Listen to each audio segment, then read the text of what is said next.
প্রিয় দর্শক, সাজ্জাদ কাদিরের প্রীতি নিন, শুভেচ্ছা নিন। এই মুহূর্তে আপনাদের সামনে কথা বলতে এসে এবার ইউনূসের বিরুদ্ধে আন্তর্জাতিক অপরাধ আদালতে মামলা। কোন অপরাধ আদালত? নেদারল্যান্ডের হেগে অবস্থিত সেই আদালতে এবার ইউনূসের বিরুদ্ধে খুন, নৃশংসতা, কারাবন্দীকরণ এবং নির্যাতনের অভিযোগে অভিযুক্ত করে মামলা করা হয়েছে। আপনারা জানেন যে গত 15 মাস বাংলাদেশের মানুষের জীবন বিপন্ন করে ছেড়েছে নোবেলম্যান ইউনূস। তারই পরিপ্রেক্ষিতে বাংলাদেশ আওয়ামী লীগ সংশ্লিষ্টদের ওপর মানবতা বিরোধী অপরাধ আইসিসিতে তদন্তের আহ্বান জানিয়ে একটি যোগাযোগ দাখিল করা হয়েছে। যেটি জানা যাচ্ছে যে বাংলাদেশে জুলাই 2024 থেকে শুরু হওয়া বিক্ষোভ ও রাজনৈতিক পালাবদলের পর আওয়ামী লীগের কর্মকর্তা ও সংশ্লিষ্টদের বিরুদ্ধে সংগঠিত হওয়া প্রতিশোধমূলক সহিংসতা আন্তর্জাতিক অপরাধ আদালতে আইসিসি এখতিয়ারভুক্ত মানবতা বিরোধী অপরাধের শামিল। এই দাবি জানিয়ে আইসিসি এর প্রসিকিউটরের কাছে একটি আনুষ্ঠানিক আর্টিকেল 15 যোগাযোগ বা কমিউনিকেশন দাখিল করা হয়েছে। লন্ডনের ডাউটি স্ট্রিট চেম্বার্সের স্টিভেন পাউলস কেসি গত বৃহস্পতিবার এই যোগাযোগ দাখিল করেন। এতে প্রসিকিউটরের কাছে বাংলাদেশের সংগঠিত অপরাধের পূর্ণাঙ্গ তদন্ত শুরু করার জন্য অনুরোধ জানানো হয়েছে। দাখিলকৃত অভিযোগে বলা হয়েছে, শেখ হাসিনার সাবেক সরকারের সঙ্গে যুক্ত আওয়ামী লীগ নেতা ও কর্মীদের টার্গেট করে যে ব্যাপক প্রতিশোধমূলক সহিংসতা চালানো হয়েছে তা খুন, কারাবন্দীকরণ এবং নিপীড়ন সহ মানবতা বিরোধী অপরাধের সমতুল্য। যোগাযোগে যুক্তি দেওয়া হয়েছে যে বাংলাদেশে এই গুরুতর অপরাধগুলোর দেশীয়ভাবে কোনো বাস্তবসম্মত তদন্ত বা বিচার হওয়া সম্ভব না এই মুহূর্তে। এর ফলস্বরূপ অপরাধীরা দায় মুক্তি লাভ করছে। উল্লেখ্য, বাংলাদেশ 2010 সালের 23 মার্চ থেকে আইসিসির রোম স্ট্যাটিউট অনুসমর্থন করে এবং এর ফলে 1 জুন 2010 তারিখে এই বিধি বাংলাদেশে কার্যকর হয়। এই অভিযোগে সহিংসতার একটি ভয়াবহ বিবরণ পেশ করা হয়েছে। আর্টিকেল 15 যোগাযোগে সহিংসতা ও নির্যাতনের বেশ কিছু মারাত্মক চিত্র তুলে ধরা হয়েছে, যেমন ব্যাপক হত্যাকাণ্ড।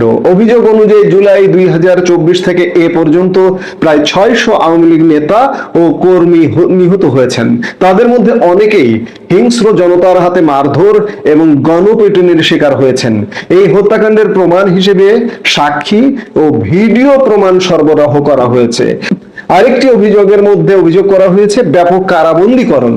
যোগাযোগে বলা হয়েছে, আওয়ামী লীগের সঙ্গে যুক্ত বা সংশ্লিষ্ট বলে মনে করা ব্যক্তিরা ভিত্তিহীন অভিযোগে গ্রেপ্তার হয়েছেন এবং জামিন বা অভিযোগ ছাড়াই কারারুদ্ধ রয়েছেন।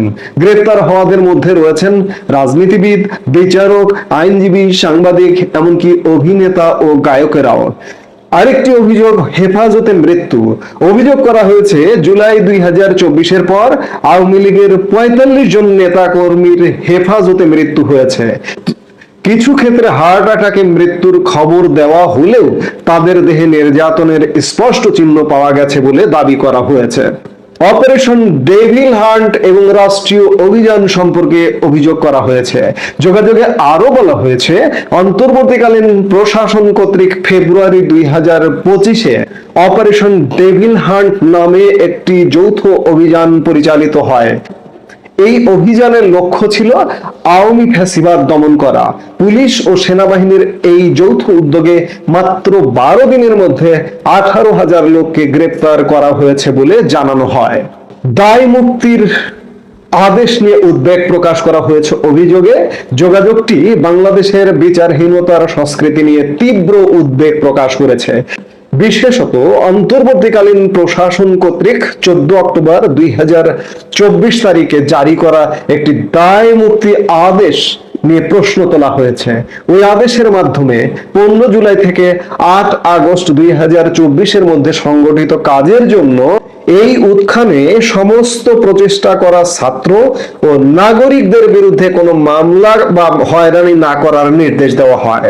আইসিসিতে দাখিলকৃত যোগাযোগে যুক্তি দেওয়া হয়েছে, এই ধরনের একতরফা দায় মুক্তি প্রদান কেবল বিচারহীনতা তৈরি করে না, বরং এসব হামলায় অভিযুক্ত অপরাধীদের প্রতি রাষ্ট্রের প্রচ্ছন্ন সমর্থনের ইঙ্গিত দেয়। ন্যায় বিচারের স্বার্থে এই অভিযোগগুলোর ক্ষেত্রে আইসিসির প্রতি তদন্তের দাবি জানানো হয়েছে। যোগাযোগটি স্পষ্ট করে যে বাংলাদেশ আওয়ামী লীগ সংশ্লিষ্টদের বিরুদ্ধে সংগঠিত নির্যাতনের প্রতিকারে দেশীয়ভাবে কোনো বাস্তবসম্মত পদক্ষেপ নেওয়া হচ্ছে না।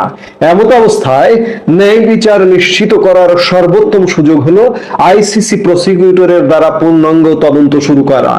স্টিভেন পাউলস কেসি দাখিলকৃত যোগাযোগে মন্তব্য করেন, রাজনৈতিক পালাবদলের পরিস্থিতিতে প্রতিশোধমূলক অপরাধ একটি তীব্র সমসাময়িক উদ্বেগের বিষয়।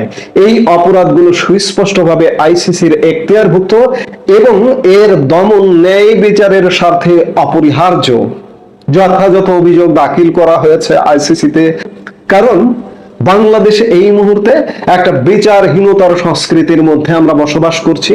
বাংলাদেশের মানুষের জীবন বিপন্ন হয়ে গেছে।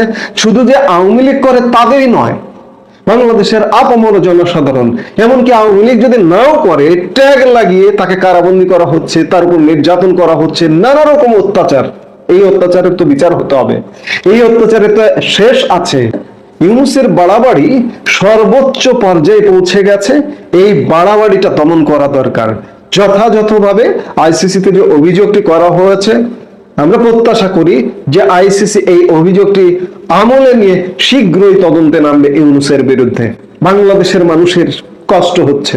গত 15টা মাস সীমাহীন কষ্টে, নানা রকম কষ্টে দিন যাচ্ছে।